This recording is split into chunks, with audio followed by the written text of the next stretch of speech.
let's get back to talking about Adventures in Odyssey Rule 34. Yes. Oh my God. Sure. Well, I mean, what couples do you want? Well, Connie slash Whit. I know Rob wants Connie. I'm sorry. Connie anywhere. Connie Kendall is the hottest thing on the planet to me. Shit. And always has been as long as I've been listening to the show. Yeah. Rob has always had a thing for redheads and ponytails as a That's result. fair. That's made a horrible discovery that the actress that plays Connie, bless her heart, she's done a bunch of voice acting all prior to this. But the thing that shocked me the most was that she was the voice of the Maharaja in Indiana Jones and the Temple of Doom. What? Yes. Wow. That kid was dubbed over with her voice. Like, I just never even considered the fact that the kid was dubbed over. Like, of course he is. But then, like, when I was going through her resume before starting this, I was like, you were in Indiana Jones and the Temple of Doom? You were the Maharaja? Hell yeah, dude. It was like just tunnel vision out of nowhere. Like, my life is a lie. And that explains why that's my favorite Indiana Jones movie all of a sudden. Absolutely. Well, and you know, Connie, obviously, she's pretty bad. I get it. Like, she's a babe. I know what it's like. I've got a thing for Mrs. Met. I don't know why. So many possible worlds, but we got this one. So many possible worlds, but we got this one. Welcome to the worst of all possible worlds, the only podcast that puts the Kali Ma in Adventures in Odyssey. Hell yeah, man. I'm the worst of all possible Joshes. I'm the worst of all possible AJs. And I'm the worst of all possible Brians. And joining us today is my very good friend, Rob Mobley of the Villainology Podcast. Hey. And other things. What else do you do, Rob? Well, I'm most definitely the absolute worst of all possible Robs, to be completely frank with you. Yeah, I host the podcast Villainology. I am an actor, a writer, Twitch streamer occasionally. Rob and I have worked on immersive theater projects before because we are all sinners in the eyes of the Lord. And that's the one thing I've learned from Odyssey. That's all we had. It was just sin and debauchery. We worked at, I don't even quite know how to describe it. It was like a low quality imitation Meow Wolf. We tried. Yeah, we were great. My experience in Zero was that I was in an art museum, and every once in a while my friends would come up and silently beckon me into a back room. So really it was like any museum going experience for me. Oh, that place. Rob and I, there was a sex party that got hosted there. Oh, yeah, that's And so Rob you and were I around. I remember dressed hearing up about that. in clean suits. Mine was a fully sealed suit that was supposed to have an oxygen tank, so I had like 15 or 20 minutes that I could be in it before we had to leave. And then we just sort of, I don't know, like moonwalked around the place. Oh, and you could tell the people that were there were serious about their craft. Yeah. That they were there's no foolishness to be had in this area here. And meanwhile, we're walking around in hazmat suits like, oh, okay, is it safe to walk in this room? Meanwhile, we're burning up inside, but you see these people wearing like leather straps and shit looking at us like... The answer to that question is, of course, no. It is not safe to be in this room. The one thing I think Eyes Wide Shut was missing was moonwalking. Yeah. And hazmat suits. So since we have the Villainology guy with us, we are talking about Adventures in Odyssey's greatest villain, which is, of course, the homosexual menace. No, wait, sorry. That's after Andre Stoica gets on the show. He is pretty flamboyant, to be clear. Like, he's very camp. But that's because he's Dutch. Right. And that is Dr. Regis Blackgaard. For anybody who is listening to our show for the first time, welcome. What we do is we talk about stuff that, generally speaking, is pretty terrible, or differing degrees of terrible. We analyze why it is so bad, and we try to imagine what a better world might look like. And, of course, one subset of this is our ongoing, investigation Whit's into Endless Summer, baby. Yeah, Whit's Endless Summer, and boy howdy, am I feeling it. Reviewing. I had done so much to set up the stakes, just like intro to this character, intro to this character, intro to this character, and this thread, all to bring it back to this moment where applesauce has been discovered and an evil child psychologist has come to town to open an arcade. So, and I still have the cases with me. I have all of the tapes. All the guys in the chat can see my tapes. Can we get an F in the chat for the tapes? But that takes me back, though. Boy, howdy. Yeah, Rob, tell us about your history with Adventures in Odyssey. Yeah, how did you discover this evil Springfield? Oh God. I mean, I remember first being introduced to it when I was growing up, definitely in single digits. We used to go on these road trips. My grandfather was an insurance salesman.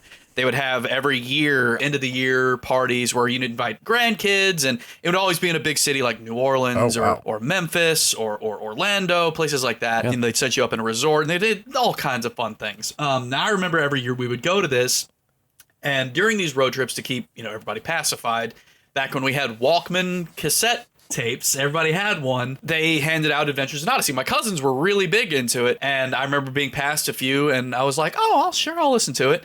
And I immediately was engrossed. I was full-blown drawn into that world, and I couldn't tell you why. Like, I remember specifically, like, Twists and Turns was a big one that I listened to a lot. Yeah. Harlow Doyle P.I. was another one.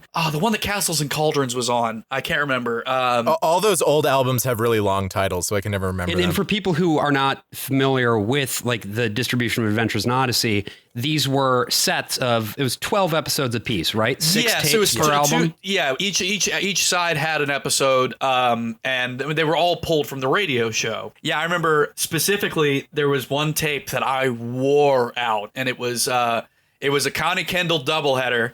It was good old Connie Kendall, baby. You were rubbing one out while listening. Oh no, not that bad. He was not writing that very age. pure, very chaste love letters and poems. You were in your single digits. I apologize. I shouldn't have sexualized that. No, of course not. But it was like that era of it was the tape of First Love and A is for Attitude. That was the one that I listened to. Like, specifically, A is for Attitude. Yes, A is for Attitude was one that was just like she got into her brain after watching, I guess, like a Dr. Phil-esque kind of show where this guy was like, you don't need to study. All you got to do is have a positive attitude about things. And she's like, great, I'm going to do that and not study for this. This is a hell from which there is no escape. I mean, that's pretty much what Whit says the whole time. Absolutely. But yeah, so she ends up just ruining all of her friends' lives, trying to impart this wisdom upon them. And then the other side with First Love is about her, first falling in love with this football player who's not a Christian. And of course, Whit's like, oh, you can't be dating people that aren't Christian. And so you gotta be dating me. That's right, Brian. Like, that is correct. She essentially breaks up with him because he's not a Christian. He's sitting there, he's like, okay, I'll go to church if you want. Like, okay. And she's like, that's not it. And of course, at that time, I'm just sitting there like, yeah. Sure, you got to be a Christian if you want to go and get with Connie Kendall. Come on now. Come on. And what is this, amateur hour? I feel like the duality of that right there just perfectly sums up the duality of Adventures in Odyssey as a whole. It's like, on the one hand, you have these kind of like fun, cute little, like, it's a wacky little situation. And then on the other hand, you have this just dogmatic, super aggressive propagandizing to children, basically. It's a wild thing. And that, honestly, at that point, it obviously, as someone at that age, it just kind of goes right over your head. Right. I mean, and to be honest, and it's what you're already in too. It's what you hear at church and at home and at school. And I mean, and to be fair, there are some things that they talk about in the show where, like, duh, that makes sense to me. Those are some solid pieces of advice. Now, you get to Castles and Cauldrons, however, and I literally just listened to that. I just listened to this today. I had to listen to this album that episode arc in, like, I want to say 25, 30 years. It's been a long time. So AJ has not heard this show yet, and so we're so excited when we get to introduce that two-parter to him. Or is it a three-parter? There's a lot of build-up for this Castles and Cauldrons episode. I won't go into the details of the episode, except the first time I listened to it, it scared the shit out of me. It is terrifying. Genuinely to the point like the sound design that goes into it. You're sitting there like, oh my God, are they gonna like murder these children? Like, holy crap, yo! To be fair, I felt that way when Whit shoved that poor boy into the imagination station last time. I thought that boy was going to end up on the cross next to Jesus. He was going to be the other Whit thief. threw him into a Roman dungeon. They did. They did it with a murderer. He came one step away from hanging Dig Willow up on Calvary. Good Lord. I mean, between that and the Left Behind series, they were really trying to scar us as children in terms of how can we scare these kids straight? And they succeeded. You know, it's definitely, as I've been doing these episodes, because I also grew up with the series.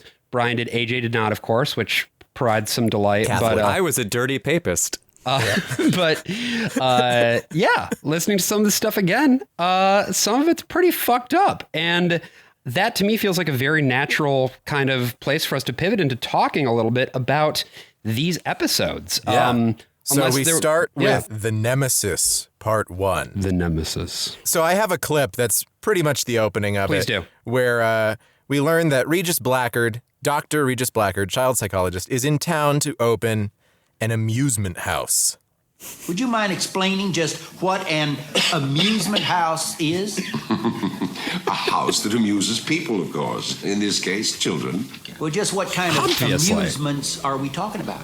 Oh, any number of things. Electronic devices, games, displays. Will you serve food?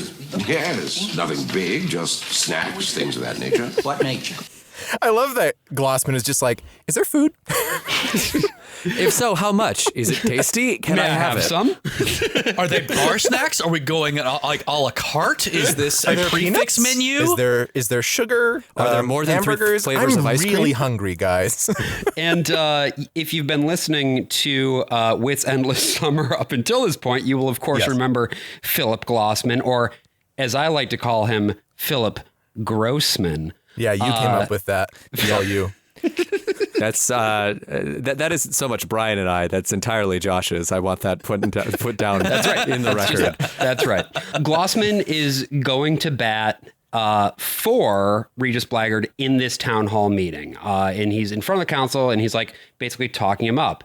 And So the last time we saw Glossman was 4 years ago in the I guess 5 years ago now, in the flashback where Whit buys the old rec center to make Whit's End. Using And a shadow Glossman is very corporation's much money, Yeah, he's very opposed to this. He didn't want the rec center to go up. He wanted this place to get bought by a mini mall concern that was going to set up a video rental and an arcade. right. And so here he is with someone who's proposing an arcade. I guess no video rental. You know, this when time. I think I want to, I'm Adventures in Odyssey. I'm focused on the family. I want to like appeal to kids. What's going to be a plot that gets them out of their seats? And the first thing that my mind goes to is business permits. Absolutely. It's civil procedure. It's like the beginning of episode 1. Like, what better way to start a movie than intergalactic trade disputes? Come on. We got to get some tax laws. That'll get That's right. that'll push That's the right. I roach. do want to say, though, that kids will get drawn in immediately by the rapturous, deep tones of Earl Boone's voice acting. It is out of this world. He is so for people who don't know, Earl Boone has a host of credits. You know, he's the guy that you go to if you can't get Tony J, and then sometimes Tony J is the guy you get if you can't get Earl Boone. He played Dr. Silberman in the Terminator movies. He did. And he was Sergei Gerlukovich in Metal Gear Solid 2. He sure was. Yes. He sure was. He's a voice you hear and you're like, I've heard this before, and odds are you have. He's been in almost like every major franchise, either video game or movie of like it's somewhere in there. You will have seen him in the past 20 years. You're right. He does. He and Tony J definitely have a very similar timbre. Like I remember the first time hearing his voice, I was like, is this the guy that did Frollo? Here's one little thing that I just love. It's just a single exclamation by Regis here. Yes. What else do you need? That deep, low rumble, that little, like, slightly effeminate. God, yes, that's just so hot. It's so camp. Truly, like, insane that there isn't more Rule 34 about Blackgaard, just with that clip alone. What we find when we get into the back and forth, when we really get into it again, is that Blackgaard wants to open this establishment called Blackgaard's Castle, which is going to be it's going to be an arcade, which is very different from the kind of wholesome stuff they do over at Whit's End. And so there's a bit of a concern about this. And he's serving junk food, which is awful if it's not like 1930s junk food. Yeah, I was like going to say, Whit unlike serves, the ice cream that they sodas. serve at Whit's End in the sodas. Like, what? I love the way that Blackgaard says snacks. He says, well, what are you going to serve there? Oh, you know, snacks. So Whit holds up the vote by a week. He successfully is like, look, obviously your proposal isn't as clear as it could be, so would you be willing to come back in a week? Yeah. And then we can actually Whit do the also vote. like goes to bat for Regis. Right. He says he's in good, like he thinks like Regis's thing sounds kind of fine, which I thought was interesting. Or at least he acts like he thinks I also it's thought fine. it was interesting that Tom, right out the gate, Tom is just like, fuck you. Right. You're not opening shit in my fucking town. I'm just a simple farmer, man, but I'm not going to see any video equipment around any child I've ever known. Oh my God. What are not these only that- lights? I didn't sign up for this. Come the first commercial break, Chris refers to him as the evil Dr. Blackgaard. Yes. Like, you just give it away. What are you doing? We've been like sitting here trying to establish, maybe he's not as bad as he is. Let there be a turn. But you just like spoiled okay, cool. I guess he's evil now. Awesome. Well, to be fair, the very moment that Whit and Tom leave town hall, Regis immediately does like an evil aside to Glossman where he's like, well, you'll never run this town without me. And it's like, what? So then what ends up happening is we get back and we see Rob, your favorite, Connie Kendall, who she's gotta love her. And she's back Connie from camp. Kendall fan cam. She's back from camp. So Whit has done a fucking number on this kid. The poor thing. She is I think this is also the first time we, as in this podcast, I think she's been on before, that we have met Connie's mom. Yes. That's right. Yeah. Got some real Helga G. Pataki's mom vibes from this mom. Yeah. A lot of smoothies with ice clinking around in it, if you know what I mean. When Connie talks to her mom is like trying to like get her to just chill out, maybe at least a little bit, maybe provide, something with a little bit of ice in it for her. Yep. But Connie is just like so guilty. She feels so guilty about how she got fired. And she's like, I don't know if I can go back to Whit. And the whole thing is played. And to recap, Connie and Eugene got fired because they used Whit's talking computer in his office and activated a program he said don't touch called Applesauce, which is 100% a CIA thing, and we'll actually get into that later. Sure will. And they touched it, so they got fired because they broke Whit's End. Eugene went to a community college, had some deal with Richard Maxwell, came back.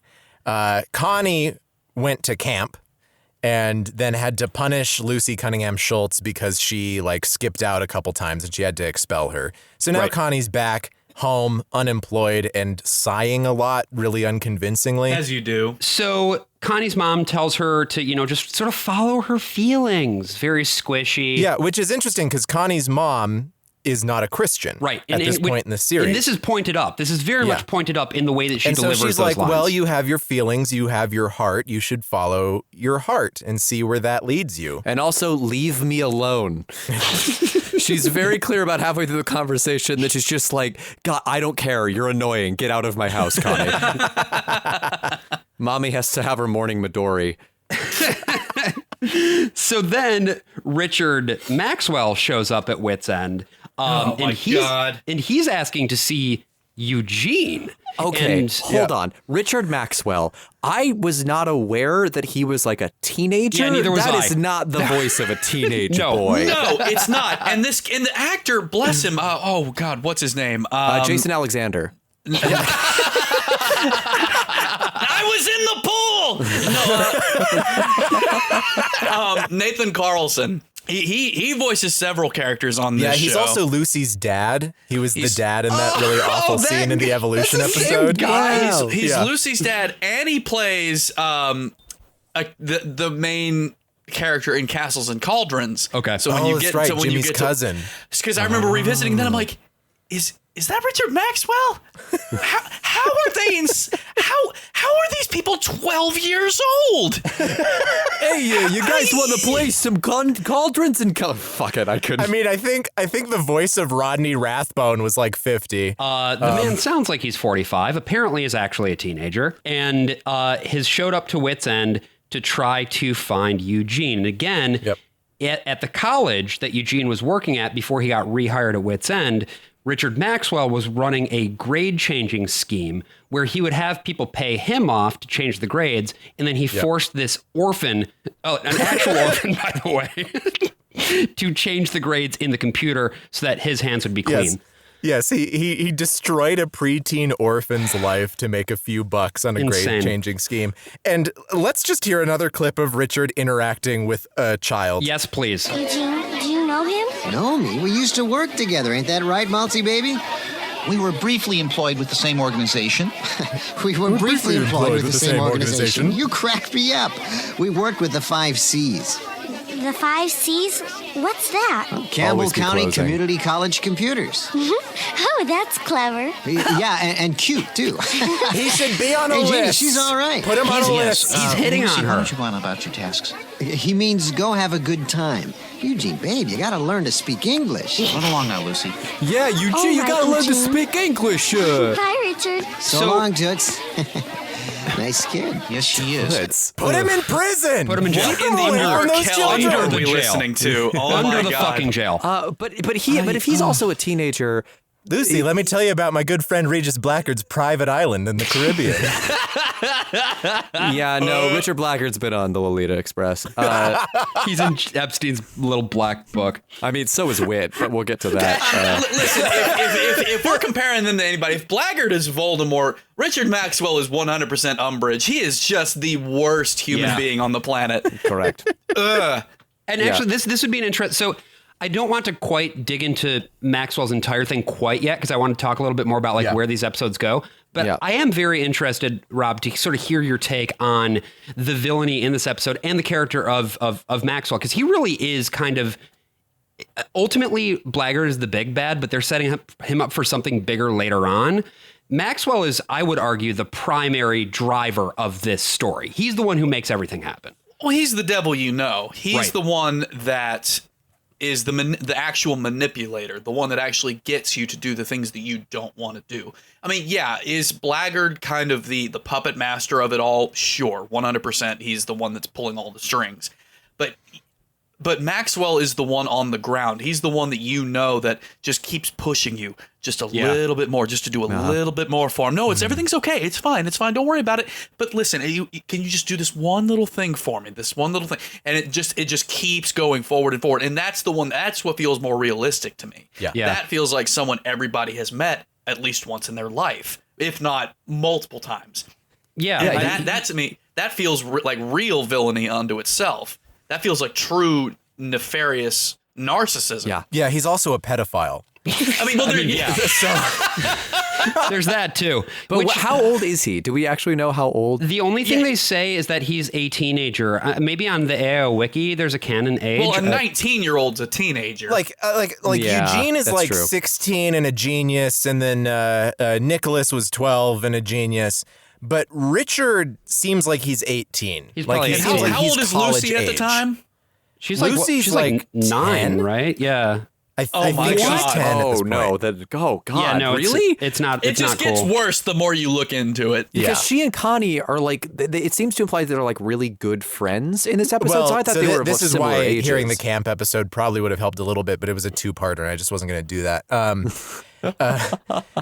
There's only Lucy so much you was can do. a camper at the camp, while Connie was the counselor. Counselor. Okay. Yeah. And All right. sometimes, like the difference in age can be very small. It can be a single year, but she's like late elementary, early middle school age. It's clear that Maxwell is, like you were saying, Rob, like he's got information that he's going for, and he's going to play every angle he can to get that information. Specifically, he knows about applesauce, which because Eugene just keeps talking about it openly. Even though Whit was like, never talk about this to anyone ever, Eugene's just like, oh, applesauce. Applesauce. I felt so bad about it, so I just got to tell you. Well, you got to sit there and wonder if like they're sitting around at dinner one day and Eugene and Richard are just sitting there and that's Eugene's like, applesauce. Applesauce. I wonder if anybody's going to ask me about applesauce. And Richard's finally like, okay, what? What is applesauce? Just goddamn tell me what it is. Yeah. I'm sick and tired of hearing you just... I love that your version of Eugene, Rob, is a gay man in the Texas Panhandle. I mean, listen, isn't he though? Isn't he though? I guess my big question is, even if somebody asks him what applesauce was, could he tell them? Because I'm not 100% sure. Did Whit invent Google?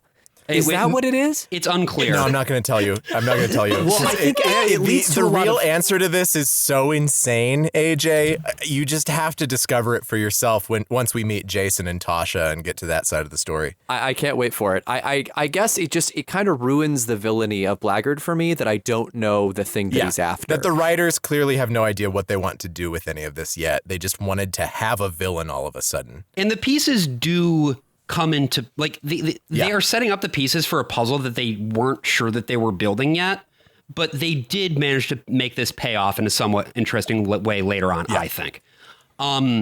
So, yeah, between the whole situation with applesauce and Maxwell going around being like, what do you know about applesauce? When Lucy develops a crush on Richard Maxwell, and Maxwell is clearly grooming her, nobody does anything about it.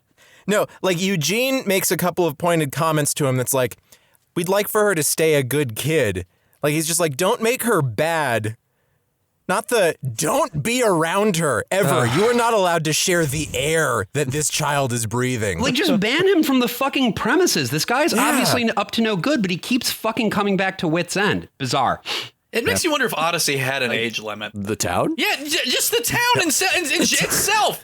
Because it's like, you gotta wonder if like there was like a statute of limitations or anything like that, or if there was like an actual level of just like, oh no, people just it just happens around here. I mean, look, if you do look at the town, Mary was 14 years old. If it's good enough for Mary, it's good enough for everybody else in this town. They just don't. Odyssey is the only municipality in the United States of America to have its own age of consent. Well, if you look at it, that Whit is actually a cult leader, and that Odyssey is the town of his That's cult. a good point. That he could very easily implement an age limit, right? Which seems to be the case because we're only now meeting these parents that are like slowly being let back in, but only after their kids convert to Christianity.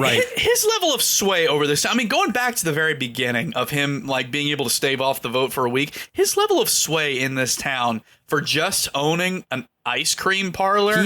Whit is Homer's idealized version of Poochie. Whenever he's not on mic, everyone's like, where's Whit? Well, it is so interesting because, you don't run into adults that much. You never see the pastor. Yes, which is very important. Ever. But the elders of the church, like Whit and Tom Riley, they're always around. And the whole wisdom of Odyssey and of this community is just like, here's these old men who hang around with children. This is what our society should look like. Like, these kids aren't even around their own fucking parents, and this is supposed to be a company called Focus on the Family. Yeah, there's not a lot of families. They're just hanging out at this guy who's like, I'm an ice cream maker with an inventing background and shady government contracts. He only makes 3 flavors of ice cream. He's not an ice cream maker if all he can do is chocolate, strawberry, and vanilla. Christ, at least a mint and chip. I'm still so hung up. Those are the only flavors. Those are the only flavors in the Bible, AJ. That's right. And you don't mix them. There's no Neapolitan option. He has an imagination station. And still can't come up with 3 more flavors. It's a gulag. It's a brainwashing gulag. You can't have Neapolitan ice cream because that's papist. That's true. That is true. Catholics did lay claim to Neapolitan ice cream. That's why we set up Vatican City in the middle of Italy. So is that why that happened? Yeah. That's why. So we got I Neapolitan need ice to cream all rule the the time. church near Napoli and pick up my ice cream. We mix the flavors. We go into space. Woohoo! So just to kind of wrap up then, because we are basically at the end of this episode. Like this These episode first is two nothing. episodes are pretty light. Yeah, especially the first one. It's nothing but putting the pieces into place. But where we end at the end of this episode is, again, Connie is like, oh, Whit, I miss you. Eugene is being threatened, ? By Richard Maxwell. Regis Blackgaard is a bad dude. And it all ends with Connie. Richard and Connie go to Blackgaard's castle. Right. And they're walking around like this darkened, massive room full of like powered off arcade machines. And then you hear the voice again. Yes. I just want to make a couple more points about Regis Blackgaard too. Like, I love the fact that they emphasize his child psychology background, because Yes. that is like, He's a doctor. to the world of Focus on the Family, this is the most evil thing you can be, which is funny in part because James Dobson is a child psychologist, was a practicing child psychologist before he started writing the books about how you should beat children. But he's the only good one. I mean, I don't know if you guys experienced this growing up, but I remember once going to some sort of reunion thing with my parents and their class from Oral Roberts University, and they were like, oh yeah, one of them was like, my son is going into studying psychology, and everyone around was like, oh, that's kind of it's a hard place for a Christian to be. It's a godless world. It's a godless profession. Why? They have See, this I got image that with lawyers. I don't know if I ever got that with psychologists. where like people who believe in psychology, and then of course children's psychologists, they believe too much in science that they've gotten rid of God, because the psychology has just ruled God out entirely. There is a bit of an evangelical dog whistle here. That's not necessarily universal. It's not like everyone is like, oh yeah, psychologists, boo. But Sure. it's there. Part 2, we start out and basically Connie is getting grilled at Blackgaard's castle by Dr. Blackgaard himself, who is clearly trying to pump her for information about applesauce, the topic of the day. I love that Richard is just blowing it too. Like Blackgaard's asking these like slightly leading questions, but kind of sailing along with it. And then Maxwell's like, yeah, what's the answer? Yeah. Like, all right, back off, LeFou. Let her talk. And the angle that Blackgaard is playing here is, well, it sounds like Whit doesn't, actually trust you at all. And it sounds also like you were unfairly penalized for something that wasn't really your fault, which is, by the way, 100% accurate. Yeah. Eugene was originally entrusted with access to this secret computer, which runs this secret program called Applesauce. He left the door open and Connie happened to come across it. And then she went in there to try to use the computer to fix something because of the fact that... Because Whit has 2 employees to handle this like 3-story Underage attraction. employees, by the way. Yes. No one even remotely, no one qualified. And so somehow Whit and Eugene are gone and Connie is managing the entire place, and everything's fucking up because Whit is bad at programming computers and decided to centralize the entire building. He doesn't have enough employees to actually be on every level of Whit's End at once. He has to have one person constantly darting between the 2nd and 3rd floor just to make sure there's an eye on everything. At minimum wage. So ultimately, Less than. Everything that Blackgaard is saying is completely true, but we as the audience are supposed to be like, no, Whit's nice. He has the evil voice that He narrated Warcraft. has the good judgment granted to him by the Lord. By the Lord, right. No, of course. And so Blackgaard actually ends up offering Connie the job on the spot, and Richard a job to work at Blackgaard's castle, right? And then Richard's like, yeah, work here, yeah. Yeah, but then Blackgaard's like, she won't work here. Whitaker's hold on her is too great. So then we have, He's we get Darth this, she Vader. leaves, and we get this great conversation between Maxwell and Blackgaard. And what about Tom Riley? Well, I'm not so sure about that. I mean, well, manipulating kids is one thing, but that's too much. It's bad. Like, that's worse. That's worse. Doing stuff to kids is worse than doing it to adults. But I love Blackgaard's little turn. Too much. You silly little coward! What? You dare even think about disobeying my orders. Just remember, my fine young man, that I hold your future.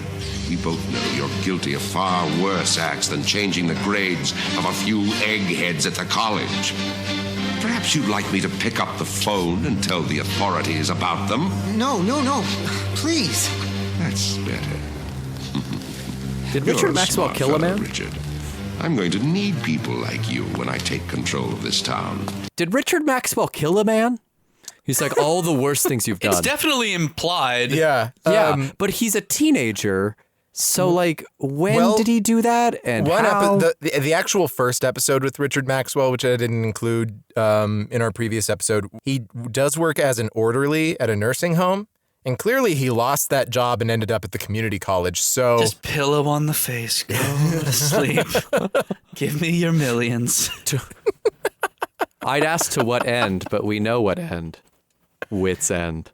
So anyway, here's my guess. Here's my guess about what the good doctor wants. Is he like Whit's like identical twin that Whit doesn't know about? Like, is that the evil side that we're going for? I got kind of a sense that it was like an old, like, there's going to be I'm your brother reveal at some point. Am I warm? Am I close? You are not warm. You are not warm at all. He's just kind of like the nega Whit, right? Like he's Bizarro. Yeah, Whit. he's just extremely evil and believes that children shouldn't be hit. It's focused on the families, like, oh, we're going to have God versus Satan in our town. Yeah. I just feel like, Rob, you talk a lot, on your podcast about how you really want to know where a villain's coming from. And that's what kind of makes a villain, compelling. And I'm just constantly looking for some motivation beyond I'm evil because I'm evil, and I don't know. He has such a good voice. I want him to be better. You know what I mean? I want him to be a better villain because his voice is so good.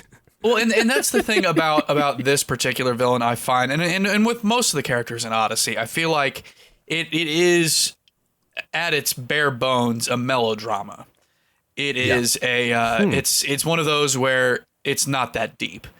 And like, as much as you want to go deeper with it, as much as I would love for there to be like, okay, cool, this is Whit's background, this is where he comes from, this is why he's this way. And there is a little bit of flections of that, like with his background as to why he developed applesauce and why he chose to move to Odyssey and whatnot. But when it comes to Blackgaard, the Vietnam War and all that. In the Vietnam War, there's like they do build like a pretty extensive backstory with him. But in terms of Blackgaard, it's just kind of like, well, we needed an antithesis to him.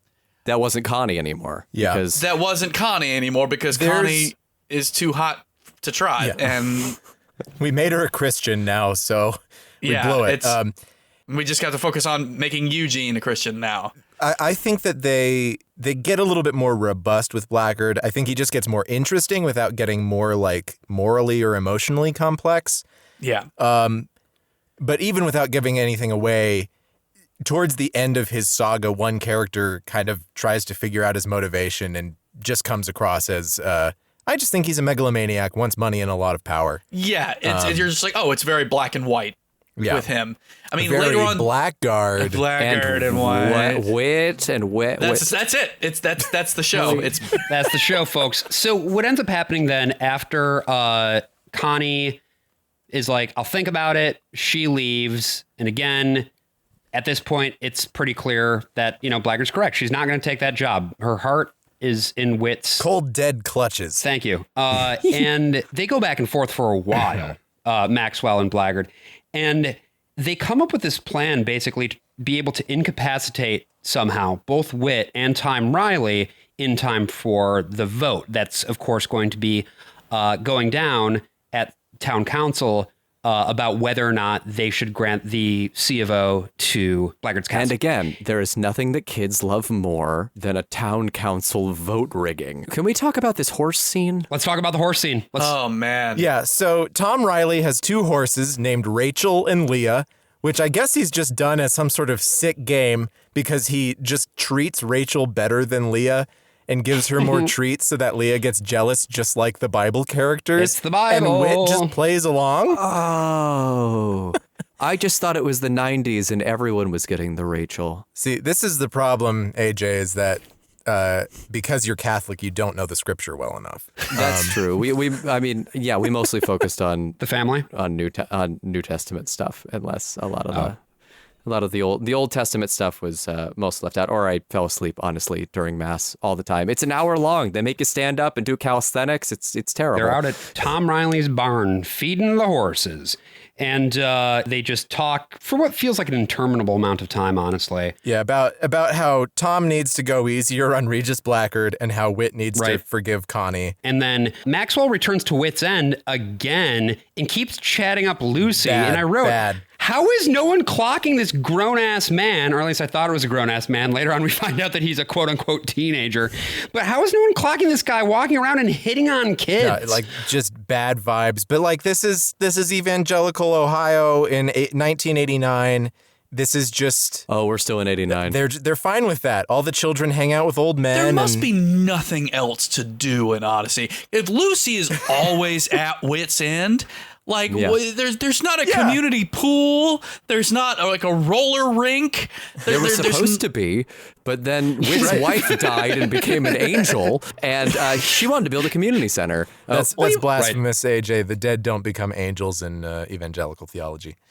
But no, you're exactly right, AJ. If Jenny had her way, we would have a proper community center, but instead we have this weird house with a Bible room. Mm-hmm. And trains. Admittedly, though, I bet those trains are dope as hell. Yeah, I would absolutely go look at those trains. Yeah, but he also has a time machine that can fully generate people with full consciousness. Program a child's brain. Yeah, into loving Christianity. Yeah, which I'm sorry. To be fair, if I walked into a place and they said, "Hey, we got a time machine in here. Would you like to use it?" I'm like, "Yeah, okay." Can I put in any time? Oh, no. You can only go from 1 AD back. You can't go. You cannot go anywhere post like 100 AD. You can't do that. And I'm like, but all like the cool stuff happens then. Like, what is there to do? Like back in that time, I'm a white guy. I'm gonna stick out like a sore thumb in the Middle East. Are you kidding me? Yeah. Wasn't there an episode about like Abraham Lincoln? They do some American history like stuff, which is this the Third Testament. Right. That's the only part that's allowed. They visit Joseph Smith. The Dark Ages actually did last from 1200 through 1776. All of that was the Dark Ages. And then light. And then on the continent Americana. So Richard and Lucy, they come up with this scheme. Well, Lucy doesn't think it's a scheme. She thinks she's helping Connie and Whit, and she kind of is.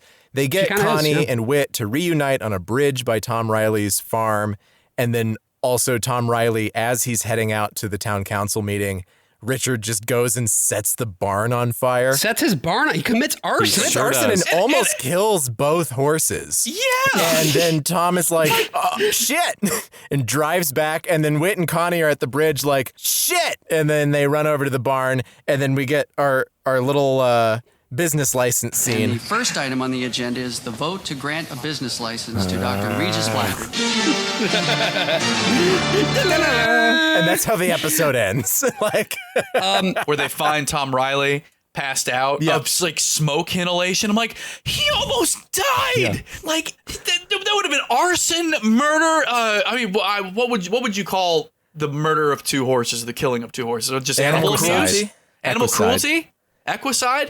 Yeah. That is so many. That's so much crime. That's so much crime. That's 3 Peter Schaefer plays.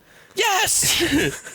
It also doesn't make sense. So, because I want to step back here and talk about the logistics of this plan. Can we talk about that? Please do, because I got lost in it. The plan, as executed, and this is clearly actually Regis Blackgaard's plan that Maxwell is executing, is twofold. Number one, coordinate a meeting between Whit and Connie on this bridge that's halfway out of town in the direction of Tom Riley's farm, right at the exact same time that the council meeting is scheduled to start. That's part one.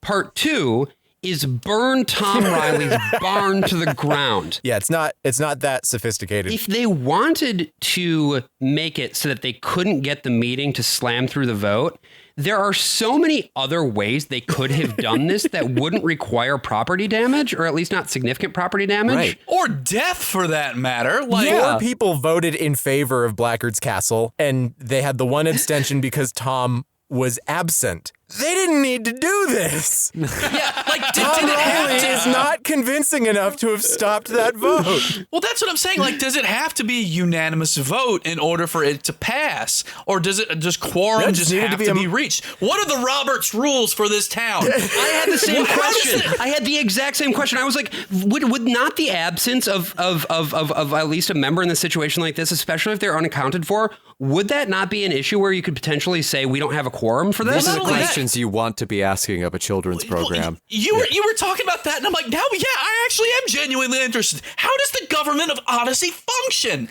How do these people survive? Rob, I don't think it does. I really don't think it does. Most of the time, they only convene when they come up with a new age of consent law that brings it lower. So the rest of it that was is the last quorum they had. It's like that scene, that one episode of The Twilight Zone where Rod Serling shows a map of the United States and everything just disappears except for this one little circle, and they said, this is where our story takes place.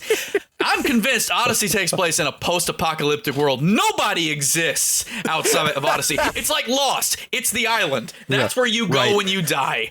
This place should not exist by natural law. Well, we've talked a little bit about how this show actually does resemble Lost in certain ways, and that whenever they say like the Lord wills it, or it's like God's will, it's just saying, well, the writers will, in the way that on Lost they would say, you know, the island wants this, or the island wants that. It's like, oh no, the writers' room wants this, the writers' room wants that. And I love that theory because it means that every time they've gone to like Los Angeles, or they've like taken like tours to like New York or something, it's just the people of Odyssey driving a bus in a really big circle and then coming back and it's just Odyssey again, but like decorated like LA or decorated like Los Angeles. I love that you're becoming a flat earther for the Odyssey universe. I want to be clear, exclusively for the Odyssey universe and also for ours. Look, we're surrounded by ice, and I just really wish you guys would wake up to that fact. So when they meet on the bridge, Connie tells Whit about how at camp she finally dared to discipline. And I swear you can hear Whit's boner. Well, Lucy and another girl were caught outside their cabins after hours, and I had to send them home. I didn't want to. I even gave them both a chance the first time they did it. But if I learned anything from getting fired, it's that there's a reason for rules, and when you break them, you have to suffer the consequences. Really? Yeah, I realize... What did I say? What are you smiling about? Connie, the reason I hired Eugene back is because I saw firsthand that he understood why I fired him. You've just shown me that you understand, too. Rob, your face right now. Man. He's nutting. He's nutting. Really? I think that we're about ready for our commercial break, but I would like to take us out into the commercial the way that Chris takes us out at the end of this episode. Yeah, please do. I want to hear it. Uh-oh!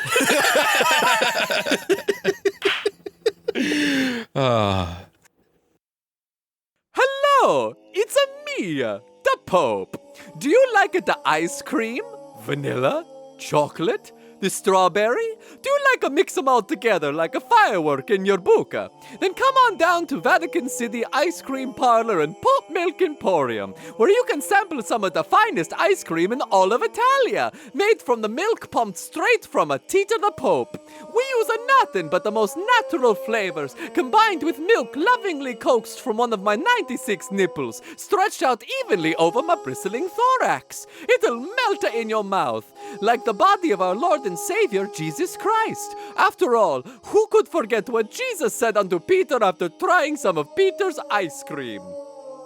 Peter, my son, you must never tell anyone where you got this milk that you've squeezed from the nipples of popes that have been growing under Rome since time immemorial. You must never tell anyone that you have hundreds of popes locked in a complex series of tunnels and caverns underneath Vatican City, where there is no sun, there is no rain, there is only milk.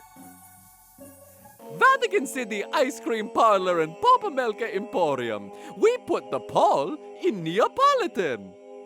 Well, we're back, folks, and we are on The Battle, Part 1, where shit gets real with Dr. Regis Blackgaard, and we start out here at Blackgaard's castle. So, speaking as a professional, what does the great Whit think of Blackgaard's castle?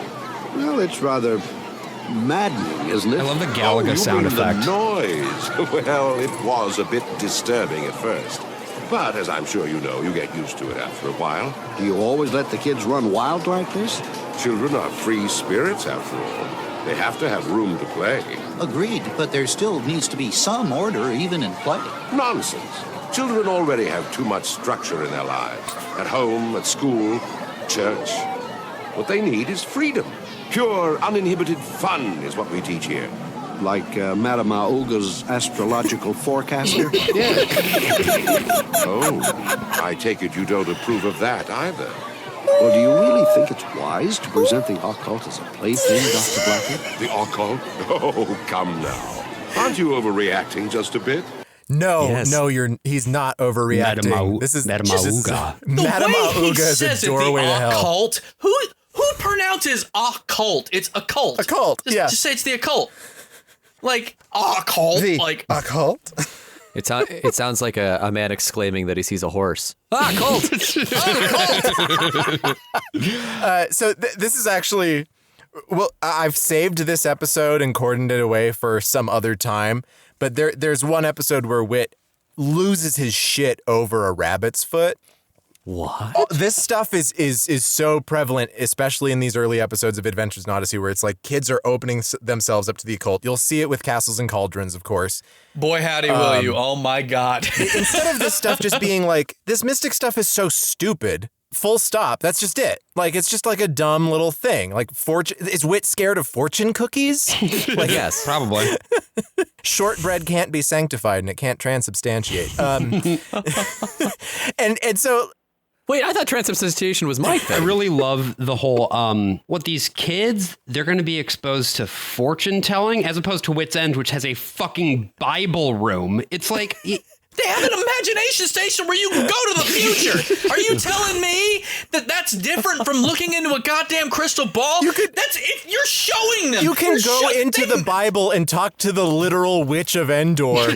And Yeah, at least like there's a chance like someone reading your fortune is just, bullshitting you just to get $20 out of you. You're legit showing them their future. I think Whit saw big and he's like, on. oh, fuck, all these kids are going to turn into Tom Hanks. We can't let these machines run wild. There are Ewoks in the Bible. No, Endor is a place in the Levant. You said the I Witch guess. of Endor. Wait, AJ, oh my God, no! This is one of the best stories. This is one that's a little bit more obscure. Like I didn't know it until 4th or 5th grade, but I was going to a Christian school, so we were going to get to it eventually. Saul, at one point, is getting his ass handed to him by probably the Philistines, Amalekites, who knows, Hittites, something all that's bleed like together not a after a thing while. anymore. Yeah. Yeah. Some kind So of he's tight. like, boy, I sure wish the prophet Samuel were still alive today. And he goes to a witch in this place called Endor. But to answer your question, actually, yes, there are Ewoks there. Sorry, I should have clarified that. Saul walks in and says, "Yub nub." So he goes yub into nub, her little yub nub. tent or whatever, and he's just like, hey, could you summon Samuel back up from Sheol and get him to help me out? And then she's like, that sounds a little weird because you guys don't really like this stuff, right? He's like, but I'm Saul, I need this. And so she's like, okay, brings him up, and then Samuel's like, what the fuck are you doing? I'm circumcised. You're not supposed to do that. Come on. Fuck you. And then he goes back you down seem to like look hell. off screen. Wait, no, God, this isn't what it looks like. I promise. I didn't ask me to come here. No, don't send me down there. I just wanted to. God damn it. Saul goes to hell and you see him down there just like, you son of a bitch. You're the reason why I'm down here now. I was in the middle of the best sex of my life up in heaven, you son of a bitch. But Abraham was giving me a tit job. His moobs were legend. That's why they call it Abraham's bosom. Yeah, I mean, he sucks you off. Was Abraham getting No, one? giving. Was he No. He had these huge It's moobs. yes. The answer's yes. The guy was Yes, okay, 500 years old. Everything just gets longer. Right. That's true. Time And Whit is like, oh, this place is so noisy. And then you have these kids in front of Madame Auga get into a fight. And clearly it's the corrupting influence of Madame Auga doing big to them. Which, that that makes them name, fight I'm each other. sorry. But like we have seen Whit's End, and we like It's the very chaos. first episodes. Children are everywhere. He has 2 employees, and he's always on the phone with somebody at the get off the Sunday fucking school. phone. On the phone. And so these kids are always fighting and getting shitty at Whit's End, fighting over the trains, fighting over the Bibles, fucking whatever. The Bibles in the Bible room? Question mark. He just doesn't like that the kids aren't fighting on his That's right. time. That's right. It's like Fight Club. There's nothing here that seems any different other than the machines make some more noises and you can hear Galaga and some Pac-Man in the background. No, you're exactly right. Wits End Fight Club And- when? Wits End Fight and Club. it's very when? much the a similar situation with regard to like these kids are being far more aggressively like proselytized to and shown being exposed to a particular set of expectations or a particular set of a way of life at Wits End than they are at Blackgaard's Castle. They're just there to play video games. And apparently the Madame Auga is so exciting that like he was like, I've been playing it for hours. It's like, how? You just pull a lever and a thing pops out. Like It's just every card at a certain point. It's just like, please just wants stop. to- he just Please wants to go. collect the whole deck. I have nothing left to tell Exactly. you. Just what do you want to just hear, Samuel kid? coming up from S.H.I.E.L.D. being like, send me back down. But they do then because it's Eugene and Whit, right, who are there, and they leave out onto the street. And at this point, by the way, very nice touch in sound design, the way that they fade down the level. I've got The this Foley. clip too. Just the weird little detail that for some reason they took the bus there, even though we know Whit has a car. He was just using the car, but they took the bus to Blackgaard's Castle and they decided to walk back. Oh, it's such a nice day. Hey, instead of taking the bus, let's walk back to Whit's End. What do you say? Are you sure, Mr. Whitaker? That's quite a distance for a man of your Careful. social position. Oh, Eugene, do your best to keep up, will you?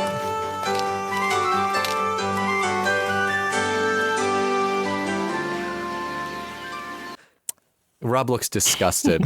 The music is so bad early disgusting. on. I'm just sitting there. I'm like, oh, let's like have a pleasant walk back to Wits End. And then it implies, oh, we're going to have a full-blown foot race back to Wits End. Because the very next time you hear him, you hear Wit's like, oh, this was great. And you hear Eugene just completely out of breath. And I'm like, okay, either John Avery Whitaker is the $1 million man at age 65. Correct. Or Eugene Meltzner is just the 50-pound wet weakling. It's probably both. Yeah, it's probably both. Whit did just ride a horse out of a barn that was on fire. Right. And by which I mean the horse was on fire and Whit rode it. He's one of the 4 horsemen. It was amazing that he could ride it while fucking it. I think that was the most I feel like the reason why they didn't drive the car to Blackgaard's Castle is probably in Whit's mind was like, I'm not going to waste gasoline going to his place. Are you kidding me? Yeah. In this economy? No I'm going way. to use the one bus line that exists in Odyssey because I and my associates have decided to destroy public transportation over the last 20 years in this town. That's right. But there's I just keep one that thinking- goes between Wits End and Blackgaard's Castle only. I actually think that what happened, it's more of a Burns getting on the bus situation in The Simpsons where he walks on and says, grocery store, please. And then he sits down. Except it works in this case because Whit just tells the bus driver, like, yes, sir, Mr. Whitaker. And just like his own little personal chauffeur. Meanwhile, you have the guy that's like, dude, can you... My stop was Whit. You'll go where I tell you to. Every time, man. This But is why I'm getting a divorce. That's not why you're getting a divorce. I'm why you're getting a divorce. I don't know why my wit sounds like... Yeah, what was that? Like an old-timey prospector. I don't know. can't do My wit. brain went I to that being a horse that he was fucking. I don't know. It's like Whit turned into Ronald Reagan out of nowhere. Yeah, like, right? oh, God. But let's Whale Jana. Meanwhile, Richard is continuing to pump Lucy for information about applesauce, and now Blackgaard is grilling Poor choice of him words. about why he has not been more aggressive. He's convinced that this little girl must have more information.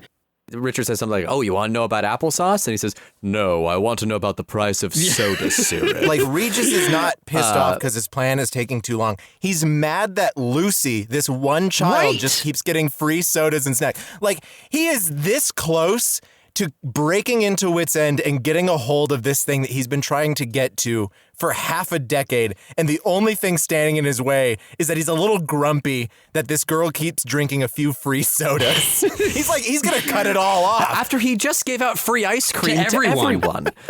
Right. Like everyone. What kind of business relies on giving free ice cream to everyone? Then Richard reveals that there's actually a modem at Whit's End that they can dial into that will give them access to basically the mainframe. I got a friend down at the phone company. Richard, I'm in no mood for guessing games.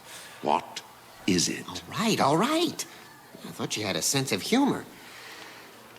I checked with this friend of mine, and he told me that Whitaker has a modem hooked up to his computer. A modem? You mean one of those devices that connects a computer to the phone? The police, that's who you are. But that does us no good unless we know the number. Ta-da. Oh, Richard, I knew you'd come through. Of course. How soon can we get a modem hooked up? The question of the hour. And for the answer, I simply open the office door and voila! I already hooked one up. All we gotta do is dial. This clip was brought to you by AT&T. Yeah, seriously, what the fuck? See, so this is like episode 83. So we're still in 1989, I think. So this is pretty new technology, at least to an ordinary person. Right. Dawn of the internet. To be honest. Yeah, I mean, you can go early 5 years DOS. later and still see like the hosts of Good Morning America go, "What's an email? We have an email address?" But for some reason, Whit has made his server, has made the server that hosts Applesauce publicly available to anyone who dials into the modem. There's no firewall. There's no nothing.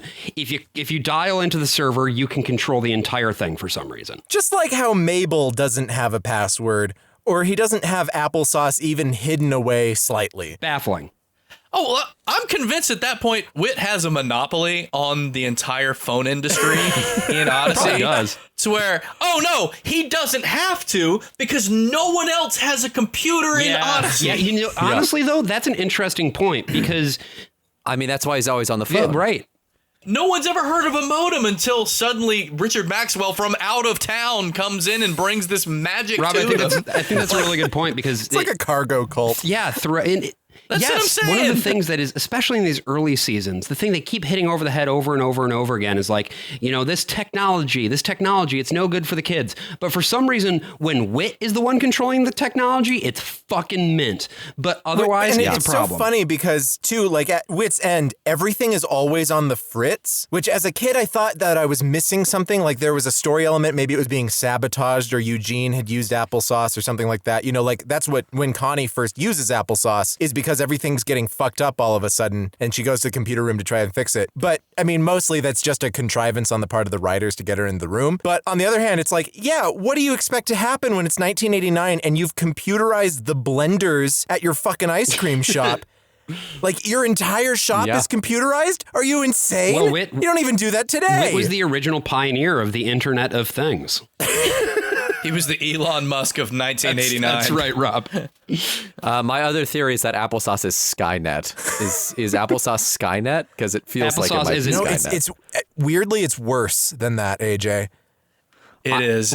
What's worse? Skynet gave us Terminators. Are you saying there's something worse than a Terminator, Brian? I think I could say that applesauce may or may not be linked to existing war crimes.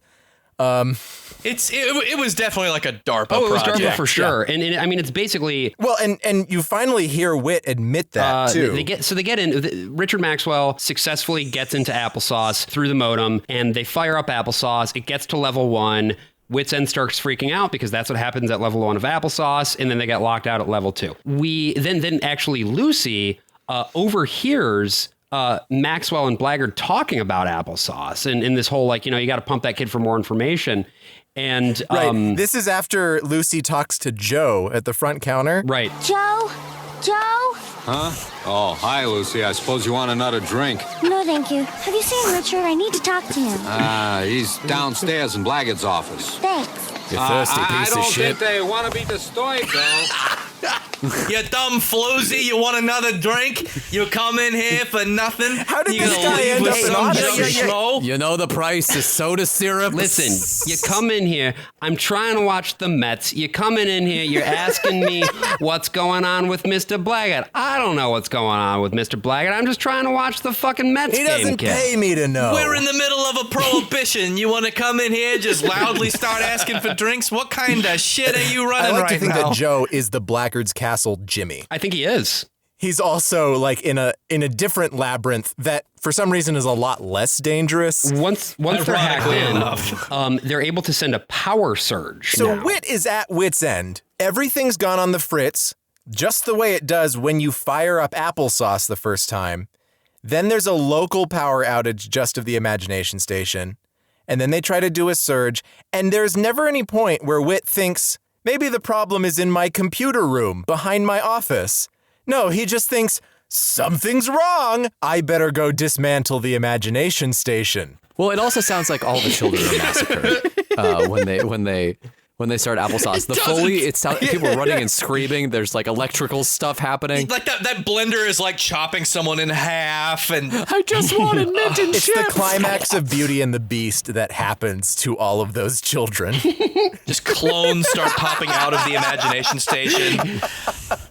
You see the ghost of Samuel walk out like, God damn, not again! How do they keep bringing me back? And so when they send this power surge, then at that point, Lucy is actually in the imagination station. Like, hey, Whit, I need to warn you. Let me sit down in here for a second. Let me go into the imagination station to tell you about this. And yeah, the jolt goes to the imagination station. No, it fully explodes. She briefly goes to hell. So yeah, Samuel. Richard Maxwell has turned the imagination station into an IED. Nearly murders Lucy because Blackgaard's like, you need to send the power surge. We're going to kill Whit. He's like, oh, I don't know. I don't want to do that. Oh, gotta go fast. The way that we close out part one is basically Sheriff Bill, ? Shows up. New cop. New guy. New cop in town. That's a new guy. That's fucking confirmed. New cop just dropped. So Sheriff Bill announces that he's going to need to conduct an investigation and shut down Whit's End. But Whit's like, well, I was going to do that anyway. I was going to conduct an investigation of my own. And so then he's like, okay. It's like, fine, okay. He's got a monopoly on this town. And it's very clear once we get into the next episode that Whit is the only one doing the investigation. It's not both. It's not an internal and a police thing. He's like, oh no, John Avery Whitaker is going to handle the mind-beaming machine that he shoves children into, which just blew up and has thrown a child into a coma. He's going to investigate it. It's going to be fine. Yeah. Which, like, here's the thing. I know that the dude is, like, former government, but I've seen Ghostbusters. I've seen what happens when you have a machine of that magnitude. You're gonna draw attention to yourself, man. Even like, without all that, you're openly advertising a time machine in your you're exactly right. Like, worst case scenario, you open up a hellmouth. Best case scenario, it still doesn't matter. That kid got fucking electrocuted. There's a crater where half your house used to be. How did the feds not get involved? They're involved. It's because we get to the whole encyclopedia thing, and he's like, oh, by the way, my encyclopedia company is a CIA front. Right. Just in case you didn't know. We pretty quickly learn. And that's fine. So Richard Maxwell is now furious with Blackgaard after he learns about, the fact that rather than knocking out Whit, this power surge injured Lucy. And Blackgaard actually continues to then, in this case, blackmail Richard Maxwell. He keeps, ramping up the pressure. In Whit's own internal audit, which has no external oversight whatsoever, he finally figures out that, maybe Eugene gives him the idea that, maybe it could have been somebody from the outside. Maybe it could have been a hacker. Maybe we should check the logs. At this point, then, we finally do learn the truth about why applesauce was created, which... so I got it. You better sit down. Well, to start off with, you know that Whit's End is not the only business I own. Oh, yes, sir. You are the chairman of the board and chief stockholder of the Universal Press Foundation, an encyclopedia publisher whose subsidiaries include... No, we don't have to go into all that. Yes, sir. Anyway, several years ago, University Press was approached by members of our government to create a computer program that would aid in the national security and defense. Really? Because of my inventing background, I was deeply involved in the My development inventing background. You mean It's a classic background. applesauce? Yes. So that's why you didn't want us to know anything about it. All right. Also, can we talk about how, particularly in this scene, Whit sounds like Robert Stack from Unsolved Mysteries? I had a big old phobia of that show, particularly of the theme song. I don't know about y'all, especially the original show. And when they re-released all of them on Amazon, I'm like, oh, I'm gonna go back and watch and see it. And as soon as that opening theme started, I'm like, nope, no. I am 31 years old and I am still mortified by this. So hearing him do that Robert Stack impression in that scene, I'm like, oh. So Whit, did Whit go to college? Yeah, For invention college. Yeah, but like his background in inventing, but did he get a degree in anything? He has a bachelor's in inventing. I think they seem to equate inventing with a very specific science, but I don't like. What did he specialize in? Like, is it computers? Is it inventing? He invented. It's inventing. I don't know what's hard about this to understand.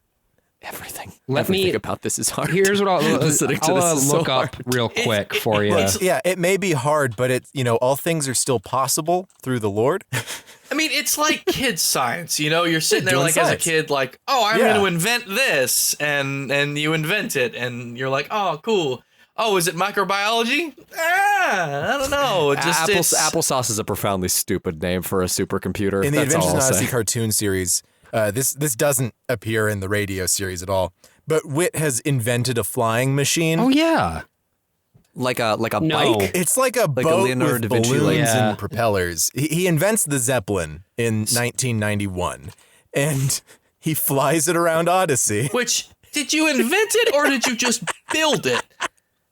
You didn't invent the balloon, my guy. These are filled with the gas of tomorrow. Good old-fashioned hydrogen. I think this is also another time to point out to you, AJ, just to help keep driving you insane about who Whit is. He's also an archaeologist. No, he's not. Yes, he is. I did just look it up, by the way. He went to Duke and USC. That's canon. USC. Oh, of course he went to USC. Wait, hang on. Can you cross-reference to see if that's where Dr. James it Dobson is. also It went is. to college? Yep. Not Duke, but USC. Yeah. There you go. I wonder where the I Duke could not comes in. say, but Oh, he's just a big John Wayne fan. Oh, I see. Blackgaard's motivations are as cloudy and vague as they could possibly be, right? All we mainly know about him this whole time is I want applesauce. and That's my favorite. I think that's my but favorite. remember one. also that Regis tried to get a hold of Whit's End or the recreation center that has become Whit's End. He still wants that.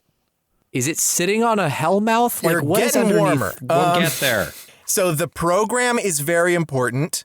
A thing about Whit's End that is probably below Whit's End is also important. But Okay. then also Blackgaard is just fine with like, while we're at it, we could just kill Whit.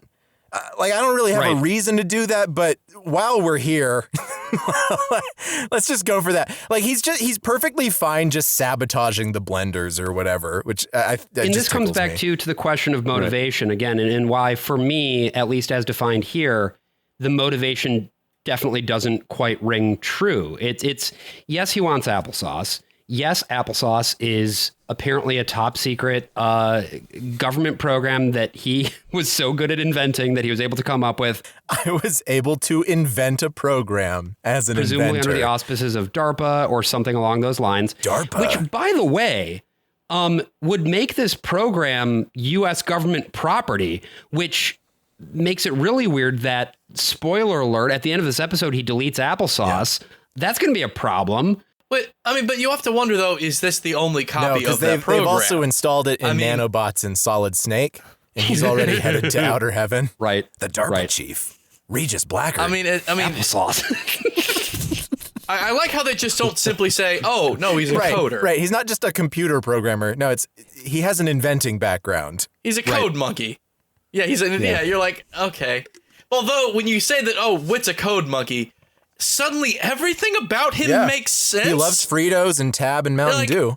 He gets up, he gets coffee, he goes to job. Like only a code monkey would have an imagination station, a Bible room, and Which an ice cream also, parlor like, in the same completely damn house. negates the usefulness of Eugene in every way. Because, Right. like, they brought Eugene in to be the science-y egghead, and then they're like, what if we also just made Whit do that now? I mean, the writers just, they couldn't help themselves. Yeah. You know what I mean? Like, they wanted to do some cloak and dagger shit so bad, and they couldn't figure out they couldn't figure out a way to quite make it fit. Yeah. So they were just like, fuck it, we're going to have Whit do everything. I mean, Whit is clearly James Dobson's power fantasy. Well, and that's part of why the Blackgaard saga ends on a much more interesting note, because that is a point in time where Whit is not around, because it's when they're shopping around for their replacements. So you have these different jobs delegated out to different people like Jason or Jack or Eugene, when before they would have just been Whit. Well, and that's very interesting, because now I'm thinking, what if Blackgaard had come in and killed Whit? Like, had actually succeeded in blowing him up, and how much more interesting would the rest of this season be, or the rest of the show be, if you didn't have Whit at its center? Well, and that's the thing; it does become more interesting. And it becomes more mature in a lot of ways once. There's he's still gone. parts of it that are silly and just in some just straight up goofy writing. But I think something that's so interesting about these episodes, in the way that they're written, in the way that it all comes across, is like, for the longest time, they thought that Adventures in Odyssey was the show about Whit, and ultimately that's still what it is. Well, it kind of feels like The Simpsons, right? How the weakest episodes of that show are when it's just about Homer doing a job. And it doesn't really have like the whole family like delineating or having their own little like side. Well, and missions the or best whatever. episode of The Simpsons go all around Springfield. There's nothing wrong with having a show about one particular person. It's the problem I have with it is just there's no room to grow, because Whit, in the eyes of the show, is already perfect. That's true. He can't do wrong. I mean, there are moments of doubt with him, and sometimes he does do things, but it's always on the other person that they have to fix themselves in order for Whit to accept them. It's never Whit having this epiphany moment. And when you have realizing, that perfect character, they have to be off to the side. Like you can't have the West Wing be about the president, because he's the perfect character on the West Wing. Right, until he commits every war crime. Because it's just not interesting. It's like there's no character development. If it's the same thing every week, that it's Whit just going to be handing out handy advice. Like, cool, but Whit has amazing handy advice. He sucks you off. He sucks you off. He what? So speaking of bleak, that Lucy Connie reunion. Oh boy! Is she's in the hospital. She's been unconscious for days. Her parents just don't visit her. It's just Connie and Whit alternating. and then Richard shows up in Lucy's hospital room. Just again, how is any of this happening? Yeah, well, that's why I wanted to talk to Mr. Whitaker. I need to tell him about everything, especially about Richard Maxwell. Somebody mentioned my name? Richard! Hi, kiddo. Oh my God. I mean, it's nice to see an actual human side of him. I feel like up until this point, especially with Blackgaard, who is portrayed again so melodramatically, that to have a genuine moment of his, I mean, even though, up until this point, he's been manipulating the hell out of Lucy, there is a moment of like, I do care. I'm not a good guy. And he freely admits that, like, I'm not a good man. Like, and of course, Lucy's begging him, just come clean to Whit. And he's like, no, I can't do that.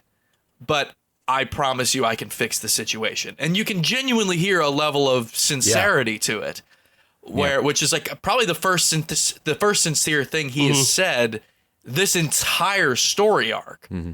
So to have that moment of like of self-actualization, of self-realization, that to me like feels like a solid arc. That feels like, does it feel a little rushed? Sure.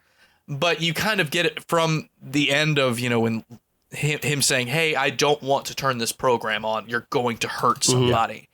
To this moment here, you actually do see kind of a disillusionment happen with him.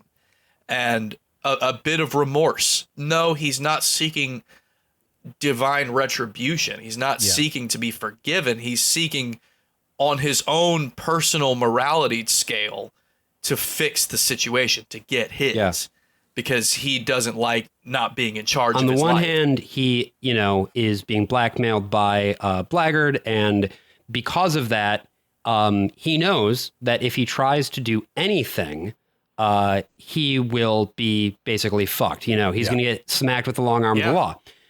On the other hand, if he tries to come clean, rather than trying to do anything even surreptitiously against Blackgaard, if he tries to fully come clean, throw himself on the mercy of John Avery Whittaker, basically, in the police state that he controls in Odyssey, that's not going to work out well for him either. Kid, because I own the police. Exactly. And also, Whit is certainly merciful at times, but not when it comes to people who he has a grudge against. He's very much merciless in those cases. So he doesn't have anywhere to go. If you don't worship Christ, you are screwed. So Richard comes back to the castle, and we get Blackgaard in this fantastic one-sided fin call. Oh, my God. Yes. Now listen, I want you to line up as many buyers as you can possibly get in touch with. Tell them this applesauce program is the most fantastic thing they've ever seen. And make sure they bring lots of money. $1 million. And I love that it's, I don't know if you've ever been to an auction. Yes, anyone will want to buy this. It's just so good. But it actually has a very specific application. Right.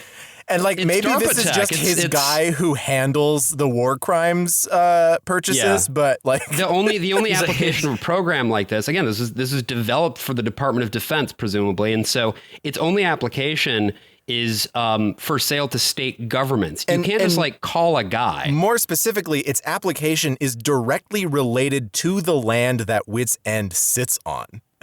So it's sell it to some Albanian somewhere. As long as they bring lots of money.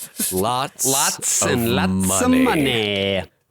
Which I'm you gotta wonder, do people just show up to auctions with just giant Halliburtons of cash? As far as I'm concerned, it just, even back in 89, 90, it was just wire transfers. Yeah. Right, yeah, you go to the Western Union. Oh, this is all the money I have. Take it or leave it. Oh, I had brought $10 more. Well, shit, I guess I'm screwed. Welcome to the applesauce auction. Did you bring your duffel bags? And then who should arrive but our dear old Richard Maxwell, who claims to have the password for applesauce. And I like what you were saying, Rob, is that, Richard Maxwell is going to handle this in a way that only Richard Maxwell can. And I think especially in Protestant evangelical culture, we talk about spiritual gifts, the specific talents that someone has to further the kingdom of the Lord, to do good in this world. And Richard realizes that his spiritual gift is arson. The Lord has put him on this earth for one purpose, and he used it for evil, but now he's going to use it for good. Shit to the ground. Yeah, and ultimately this program in this password is not applesauce. It turns out that it's something that Richard programmed to destroy all of the computers and arcade systems and also set the building on fire? Question mark? While both of them are in it. He's so off the deep end. He's I could just set this place on fire, but no, I'm going to make Regis do it. It's a kamikaze mission. While we're both in the building together. I might die. I don't fucking care. But that's the brilliant thing, though, because he technically didn't do it. Yeah. He made sure that it was Blackgaard was the one that pulled the trigger on it. So technically, his hands are clean in the situation. I love how quickly Blackgaard escalates this to, well, now you're going to die. Yeah, right. He takes, this is also an Adventures in Odyssey recurring thing. He takes the Zapazoids cabinet. Zapazoids is this video game that they always sort of return to, Morley it's cigarettes. It's just Galaga. And so he's yep, you're going to get crushed under Zapazoids, and this whole place is going to burn down. Just you, and I'm going to go down into the basement and disappear. Remember that for later, just that kids. part of the basement that you disappear from. Right. Okay. Oh, no. Okay. And Whit finds himself... So what we're saying is there is a Lovecraftian god that lives underneath Odyssey. More than one, I think. I think there's a separate one under Blackgaard's castle than the one that's under Whit's End. And... Because, it's definitely you have Nyarlathotep underneath Blackgaard's castle, and you have Hastur or Cthulhu underneath Whit's End. And so who comes in but John Avery Whittaker? And for the second time in 24 hours, sprinting headlong into a fire. Also, how is Whit here? He took the bus, Brian. Yeah. How far is the hospital from Blackgaard's castle? Well, it's a straight line for wherever Whit's going to where he's going to end up, because he has control of the bus system. Right. He just hails a bus. And he tells the bus driver where to go. We've established this. Bus driver.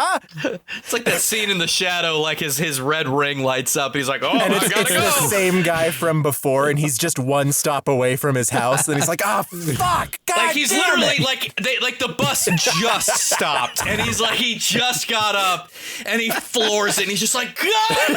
He looks out the window and he sees his wife is like with luggage in her hand, lugging it and putting it in the car, shoving the kids in the back. No, God. Rachel, the horse with a fedora on her head, just gets out of the car and just shakes her head as he drives by and nods in a way that says, I'm gonna fuck your wife.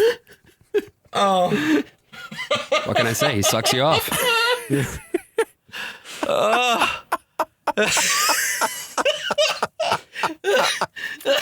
So I love that Whit then says, after he does miraculously save the life of Richard Maxwell, your life is worth saving. And it's because you burned down my rival's building. It's such a Godfather power move. It's like you've done me this service. I hold all of the mercy and judgment in this town, and today I've chosen mercy. But who knows what tomorrow will bring? And Richard's going to go to prison. He does go to prison. We will have another episode where he reappears after getting out of prison. Holy shit. But he's a teenager. He gets tried as an adult. Whit calls up the judge and he's like, yeah, we know he's a kid, but, you know, some kids are just more mature than others. You know what I mean? So the episode... I think that's it in terms of plot, and then it ends with Chris. Well, we delete applesauce. He deletes applesauce. Applesauce gets deleted. Whit's End is going to open back up, and then Whit prays. He does a whole full prayer, and then Chris's wrap up is what is it? She's just like, it's Romans, baby. This just goes to show that God loves us. Bye. What Chris does is she ties it, because at the beginning of the battle, Chris quotes Romans 8:28, which is, and we know that in all things God works for the good of those who love him, who have been called according to his purpose. And it's amazing to me that I forgot briefly while listening to the battle that this was a show about Christianity and how much better a show Odyssey is when it leaves out Christianity entirely. And it just becomes these character studies like, you know, for Richard Maxwell's redemption arc, which I thought was actually pretty compelling. Again, Blackgaard's Castle is an arcade. It's the big loud thing where kids can just get whatever they want rather than kids just being kids.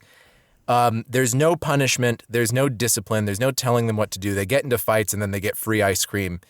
And how this is really the villain. It's sort of just the front, but it's there to be the indicator of this is how fucked up this guy is. He's corrupting the youth of this town. He is a... It's like he watched Pinocchio and saw Stromboli's Island. He's like, this, you can't have this or your kids are going to turn into donkeys. You can't have this. The very presence of video games, the very presence of the occult, and the very presence of that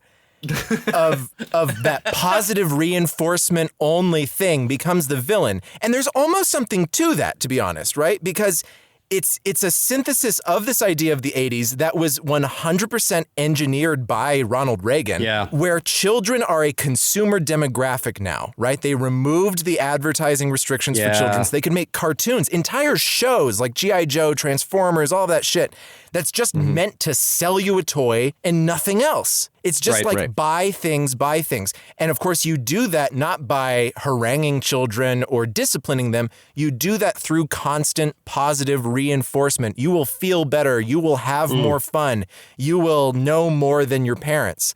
But where Focus on the Family's writers draw that line is just right there. It's they're just teaching children to be insubordinate, rather than they're actually decaying like these children's minds by making them think as little as they can about anything ever, when really they should be thinking as little as they can, but in favor of the Lord, and also we should hit them. The idea of play is so crucial to like what they set up as being the dichotomy here too, right? There's creative, imaginative play, which Whit's End theoretically encourages. Which is what you get from listening to the radio and making the pictures in your head. Exactly. And then there is the more passive, less imaginative play of watching a movie or playing a video game or doing those sorts of things. And in this dichotomy, there's no room for the possibility of games that actually, when you play them, it is an experience in and of itself that is enjoyable and is memorable for some way. And, maybe it's not just the game. Maybe it's also part of the experiences that you are playing games with your friends. None of this is a possibility in this world because there are exactly two things that you can do. You can have a place that's great for kids where they can use their imaginations and it's wonderful. And there's a place where their minds can go to rot because of the passivity implied in any form of electronic entertainment whatsoever. I was gonna say, I think on a macro level with a lot of this show, it's again, everything is black and white. There are no gray areas in Odyssey. Yeah. It either is or it isn't. There you have John Avery Whittaker and you have Dr. Blackgaard. You have order with Whit's End and you have chaos at Blackgaard's castle. That's essentially what it boils down to. That's what you have. If you want to be good in the eyes of the Lord, there must be order and goodness at all times. You cannot suffer chaos. You cannot suffer any of these other things, lest you be tempted towards evil. I think that's ultimately what I like about Richard Maxwell. He's the gray area, but he does kind of start pushing himself towards the light. But again, you can't have that in Odyssey. You cannot. It has to be you either are or you aren't. Yeah. And AJ has made this point before. If you ever stray in any way, you have to be punished. Yes. And Richard Maxwell's redemption arc is not that he burns Blackgaard's castle to the ground. And it shouldn't be. I mean, the man is a pedophile. He's not just an arsonist, he's a pedophile too. The arc has to be, right, Whit says, like, you're going to have to face up for your shit. You're going to have to go to prison. You are going to have to be punished no matter what you do. Every time you stray, there has to be not a corrective, but an actual punishment that comes to you. Well, and that actually leads to a very interesting question. And Rob, while we still have you here, I would love if you could try and tackle this one. Being an expert on villains, hearing what Brian just described, where does Whit fit into your villain scale? Because I think he is a deeply terrible villain. But, terrible as in not interesting, or terrible as in like morally, maliciously evil? A villain expert. That's funny. Whit as a villain. I mean, we've been joking a lot about it tonight, and I feel like I'll preface this by saying a lot of my character I think was built around this show. I think a lot of morality that I have even today, I was definitely something I picked up from listening to the show and was reinforced growing up. To me, it led to a lot of positive childhood experiences. That being said, John Avery Whittaker, the fact that he has no oversight whatsoever. And that he has no one to answer to except the Lord. Like he is borderline the Pope. Yeah, I would say he is. He is basically the Pope of Odyssey. He's got those Neapolitans. The police chief can't touch him. The police chief can't touch him at all. When they're like, oh, we're going to launch an investigation. No.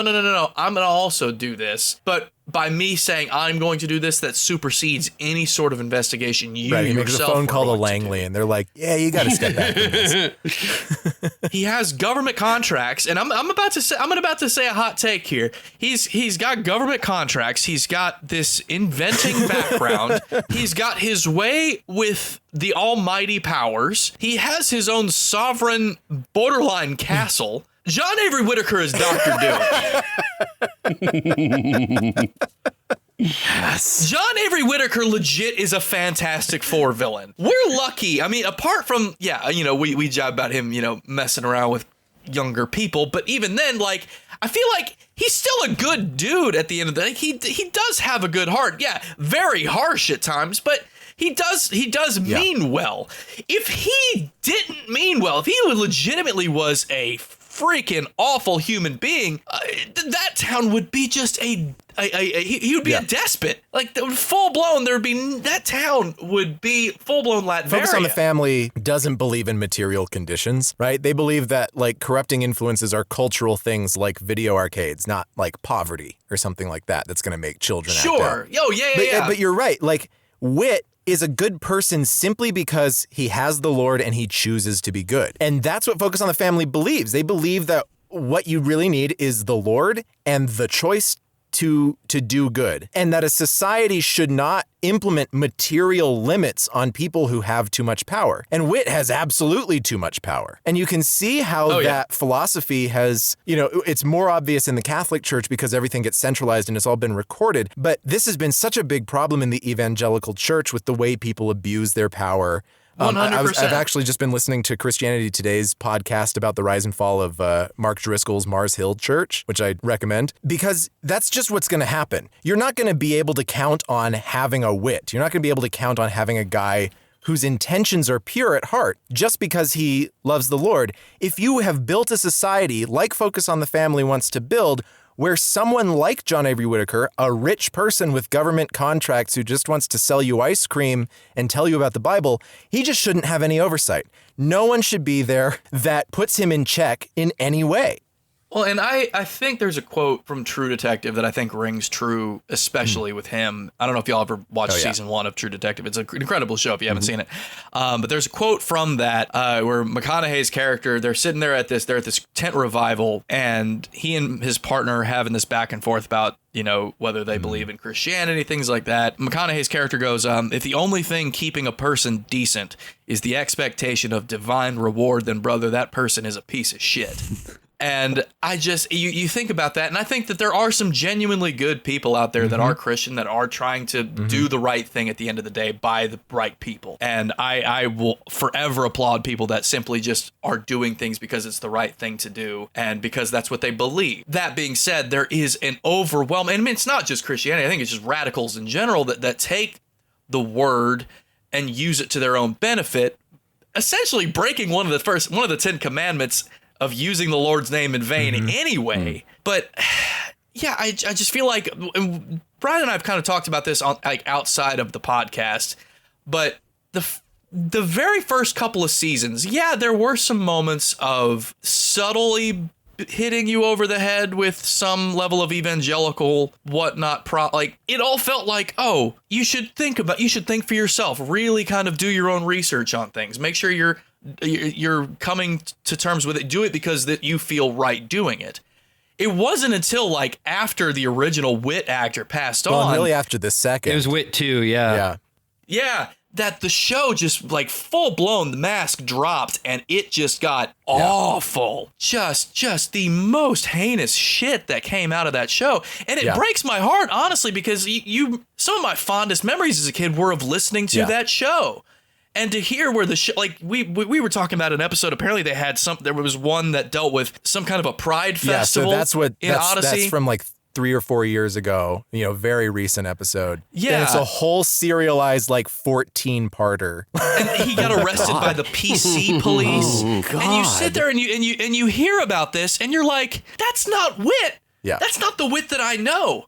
That's not the Odyssey that I know. Odyssey is Mayberry. Odyssey is the small Main Street town but that that's I kind grew of the up problem, in. right? Like, I come back and now listening to some of this stuff again, the veneer, the rose-tinted nostalgia glasses kind of go away when you start to hear what is actually being said in the worldview. What?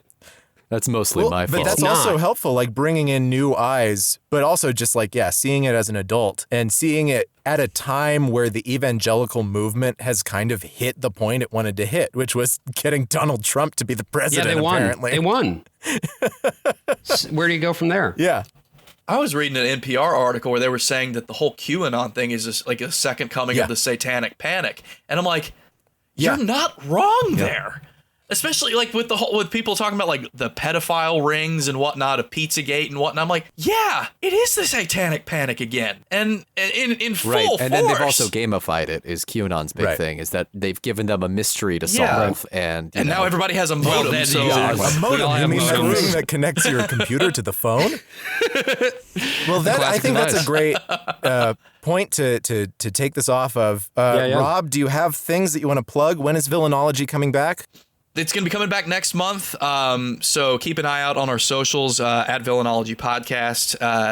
You can find us on Instagram, on Twitter, on Facebook. I've got a couple shows coming up. There's a D&D musical that I've been kind of helping cultivate over the past year called Off the Beaten Path, and we have a reading of that coming up August 21st, I believe, is our next. You can go on OBP Musical. You can look that up on all socials. It's very good. It's a choose-your-own-adventure style musical. Wow.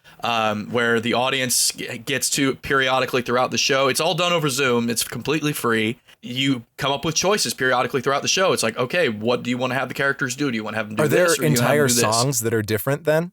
Yes, there are. Wow. There are several different like shit. Yeah, where like there are scenes that have to happen, but like the person will sing this song instead of this song. Say one more time what it's called. It's called Off the Beaten Path. Okay. Or if you're looking on socials, it's OBP Musical. We'll put it on our show notes. But other than that, this was great, y'all. Thank you for having me come on. Thank you, Rob, for being on here. As always, I am the worst of all possible Brians.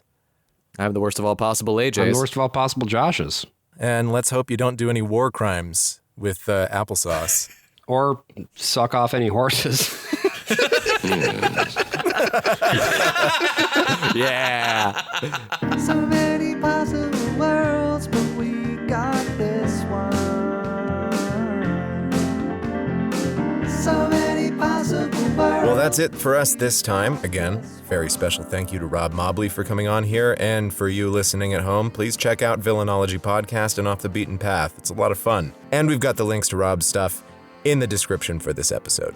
As always, we are brought to you by our sponsors, which are not a many-nippled pope from whom we get all of our Neapolitan ice cream, but rather our patrons at Patreon, which include Aeneas Hemphill, Ari Rodriguez, Ben Ferber, Benjamin R. Alford, Bill, Dominic Russo, Nate Netzley, Octavia Immersive, Trevor Strunk, with special thanks to Ashley Stoneman, Nikola Donov, and Sam Borman. All right, stay strong in your walk with the Lord, my friends.